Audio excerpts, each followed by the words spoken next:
Get ready, start. ಹವ್ಯಾಸಗಳು ವ್ಯಕ್ತಿಯ ಸ್ವಭಾವ ಮತ್ತು ವ್ಯಕ್ತಿತ್ವವನ್ನು ಸೂಚಿಸುತ್ತದೆ. ಪ್ರತಿಯೊಬ್ಬ ವ್ಯಕ್ತಿಗೆ ಹವ್ಯಾಸಗಳಿರುವುದು ಸಾಮಾನ್ಯ. ಯಾವುದಾದರೂ ಒಂದು ಕ್ರಿಯೆಯನ್ನು ಮೊದಲು ವಿಶೇಷವಾಗಿ ರೂಢಿಸಿಕೊಂಡು ಅದನ್ನೇ ನಿರಂತರವಾಗಿ ಮುಂದುವರಿಸಿದರೆ ಅದು ಹವ್ಯಾಸವಾಗಬಲ್ಲದು. ವ್ಯಕ್ತಿಯ ಜೀವನದಲ್ಲಿ ಕೆಲಸ ಕಾರ್ಯಗಳು ಅವಶ್ಯವಿರುತ್ತದೆ. ಆದರೆ ಸತತವಾಗಿ ಒಂದೇ ಕೆಲಸ ಮಾಡುವುದು ವ್ಯಕ್ತಿಗೆ ಅಸಾಧ್ಯ. ಆತನಿಗೆ ವಿಶ್ರಾಂತಿ ಬೇಕು.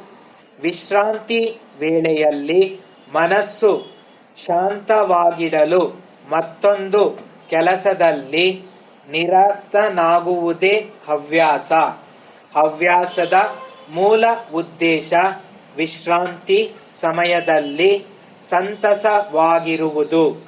ವ್ಯಕ್ತಿಯ ಸ್ವಭಾವ ಮತ್ತು ಆತನ ವ್ಯಕ್ತಿತ್ವ ತಿಳಿಯಬೇಕಾದರೆ ಆತನ ಹವ್ಯಾಸಗಳನ್ನು ನೋಡಬೇಕು. ಹವ್ಯಾಸ ಸ್ವಭಾವವನ್ನು ನಿರ್ಧರಿಸುತ್ತದೆ. ಸ್ವಭಾವವು ಜೀವನದ ಯಶಸ್ಸನ್ನು ಇಲ್ಲವೇ ಸೋಲನ್ನು ನಿರ್ಧರಿಸುತ್ತದೆ. ಹವ್ಯಾಸಗಳು ಸಾಮಾನ್ಯವಾಗಿ ಉಪಯುಕ್ತಕರವಾಗಿರುತ್ತವೆ.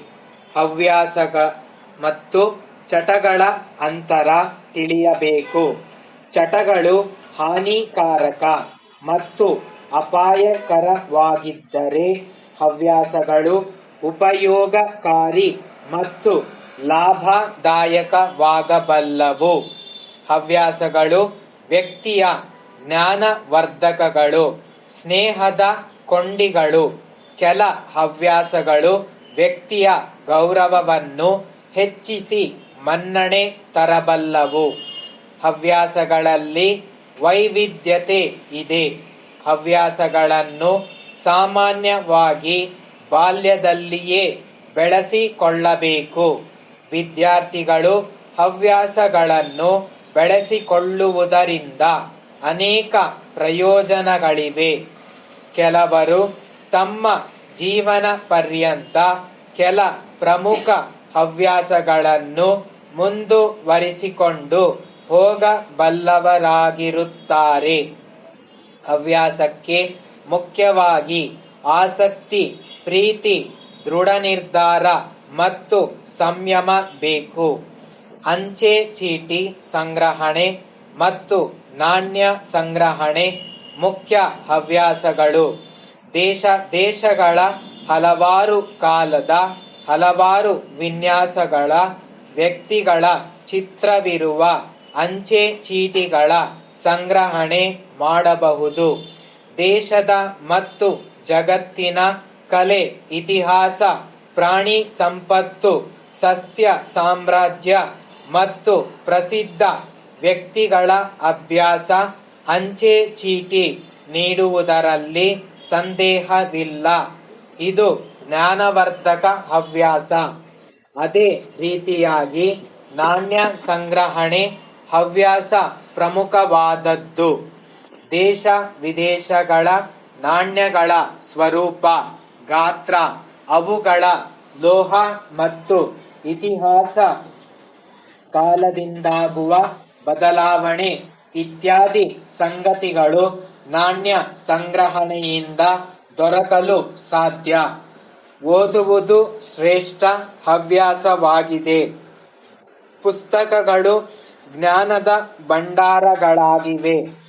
ಶ್ರೇಷ್ಠ ಗ್ರಂಥಗಳು ಕತೆ, ಕಾದಂಬರಿಗಳು, ಕವನಗಳು ಅಲ್ಲದೆ ವೃತ್ತ ಪತ್ರಿಕೆಗಳು, ಮಾಸಿಕಗಳು ನಿಜವಾಗಿಯೂ ವಿರಾಮ ಕಾಲದ ಸ್ನೇಹಿತರು. ಕೆಲವರು ಓದಿನ ಹವ್ಯಾಸವನ್ನು ರೂಢಿಸಿಕೊಂಡು ಅತ್ಯುತ್ತಮ ಗೃಹ ಭಂಡಾರಗಳನ್ನು ಸೃಷ್ಟಿಸಿದ್ದಾರೆ. ಪ್ರವಾಸ ತುಸು ವೆಚ್ಚದ ಹವ್ಯಾಸ ಮಾನವನ ಜೀವನದಲ್ಲಿ ಬದಲಾವಣೆ ತರುತ್ತದೆ. ವಿವಿಧ ಸ್ಥಳ ಮತ್ತು ಜನಜೀವನದ ತಿಳುವಳಿಕೆ ನೀಡುತ್ತದೆ. ಸೃಷ್ಟಿ ಸೌಂದರ್ಯ ಸವಿಯಲು, ಐತಿಹಾಸಿಕ ಸ್ಥಳಗಳನ್ನು ಅರಿತುಕೊಳ್ಳಲು ಮತ್ತು ಹಲವಾರು ವಿಸ್ಮಯಕಾರಕ ಸಂಗತಿಗಳನ್ನು ಪ್ರತ್ಯಕ್ಷ ನೋಡಲು ಪ್ರವಾಸ ಒಂದು ಸಾಧನ. ಪತ್ರ ಮಿತ್ರತ್ವ ಬೆಳೆಸುವುದು ಇತ್ತೀಚೆಗೆ ಬೆಳೆದು ಬಂದ ಹವ್ಯಾಸ. ಪತ್ರಗಳ ಮೂಲಕ ಗೆಳೆತನ ಸಂಪಾದಿಸುತ್ತಾರೆ. ಹಲವಾರು ಪತ್ರಿಕೆಗಳಲ್ಲಿ ಪತ್ರ ಮಿತ್ರತ್ವಕ್ಕಾಗಿ ಕಾದಿರುವವರ ವಿಳಾಸಗಳನ್ನು ಪ್ರಕಟಿಸುತ್ತಾರೆ. ಹೀಗೆ ಉತ್ತಮ ಹವ್ಯಾಸಗಳ ಬಗೆಗೆ ವಿಚಾರಿಸಿದರೆ ಅದೊಂದು ದೊಡ್ಡ ಪಟ್ಟಿಯೇ ಆದೀತು. ವಿದ್ಯಾರ್ಥಿಗಳು ಅದೊಂದು ದೊಡ್ಡ ಪಟ್ಟಿ. ಕೈಗೊಳ್ಳಬಹುದಾದ ಹವ್ಯಾಸಗಳನ್ನು ಸಾಮಾನ್ಯವಾಗಿ ಈ ಕೆಳಗಿನಂತೆ ಗುರುತಿಸಬಹುದು. ಮುಂಜಾನೆ ಅಥವಾ ಸಂಜೆ ವೇಳೆಯಲ್ಲಿ ಓಡಾಡುವುದು, ವ್ಯಾಯಾಮ, ಯೋಗಾಭ್ಯಾಸ ಮಾಡುವುದು, ಕಲೆಗಳ ಹವ್ಯಾಸ, ನಾಟಕ, ಅಭಿನಯ, ನೃತ್ಯ, ಸಂಗೀತ, ಲೇಖನಗಳ ಸಂಗ್ರಹಣೆ, ಜಾನಪದ ಮಾತುಗಳ ಸಂಗ್ರಹಣೆ, ಲಾವಣಿ ಸಂಗ್ರಹಣೆ, ಗಾದೆ ಮಾತುಗಳ ಸಂಗ್ರಹಣೆ, ವೈವಿಧ್ಯಮಯ ಚಿತ್ರಗಳ ಸಂಗ್ರಹಣೆ, ಪ್ರಕೃತಿ ಚಿತ್ರಗಳು, ಪಶು ಪಕ್ಷಿಗಳ ಚಿತ್ರ, ಪ್ರಸಿದ್ಧ ವ್ಯಕ್ತಿಗಳ ಭಾವಚಿತ್ರ ಸಂಗ್ರಹಣೆ, ಕಲಾತ್ಮಕ ಕಟ್ಟಡಗಳ ಚಿತ್ರಗಳ ಸಂಗ್ರಹಣೆ, ಚಿತ್ರಕಲೆ, ರಂಗೋಲಿ, ಕಸೂತಿ, ಅಲಂಕಾರಿಕ ಸಾಮಗ್ರಿಗಳ ತಯಾರಿಕೆ, ಪುರಾತನ ವಸ್ತುಗಳ ಸಂಗ್ರಹಣೆ, ವೈವಿಧ್ಯಮಯ ಪೆನ್ನುಗಳು, ಕೀಲಿ ಕೈಗೊಂಚಲುಗಳ ಮತ್ತು ಕೈಗಡಿಯಾರಗಳ ಸಂಗ್ರಹಣೆಯು ಒಂದು ಹವ್ಯಾಸವಾಗಿ ಬೆಳೆದಿದೆ. ಕ್ಯಾಸೆಟ್ ಸಂಗ್ರಹಣೆ ಇತ್ತೀಚಿನ ಹವ್ಯಾಸವಾಗಿದೆ. ಆಧುನಿಕ ಯುಗದಲ್ಲಿ ಸಾರಿಗೆ ಸಂಪರ್ಕಗಳಿಂದಾಗಿ, ಅಗಾಧ ವೈಜ್ಞಾನಿಕ ಪ್ರಗತಿಯಿಂದಾಗಿ ಮಾನವ ನವೀನ ಹವ್ಯಾಸಗಳನ್ನು ಬೆಳೆಸುವ ಸಾಧ್ಯತೆ ಇದೆ. ಶ್ರೀ ಗುರುರಾಜ ಗೌಡ, ಗುರುರಾಜ ಜವಳಿ ವ್ಯಾಪಾರಿಗಳು, ಮಂಗಳೂರು. ಮಾನ್ಯರೇ, ನೀವು ಬರೆದ ಪತ್ರ ಮತ್ತು ಅದರೊಂದಿಗಿನ 2,00,000 ರೂಪಾಯಿಗಳ ಚೆಕ್ ತಲುಪಿದೆ. ಅದಕ್ಕಾಗಿ ವಂದನೆಗಳು. ಆದರೆ ನಿಮ್ಮಿಂದ ಇನ್ನೂ 1,00,000 ರೂಪಾಯಿಗಳು ಬರಬೇಕಾಗಿದೆ.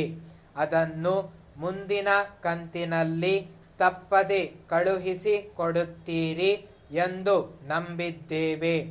ನಮ್ಮ ಕಾರ್ಖಾನೆಯ ಹಳೆಯ ಗಿರಾಕಿಯಾಗಿರುವುದರಿಂದ ನೀವು ನಗದನ್ನು ನಿಗದಿತ ಅವಧಿಯೊಳಗೆ ಪಾವತಿಸದಿದ್ದರೂ ನಿಮಗೆ ಸಾಲವನ್ನು ಕೊಡುತ್ತಿದ್ದೇವೆ.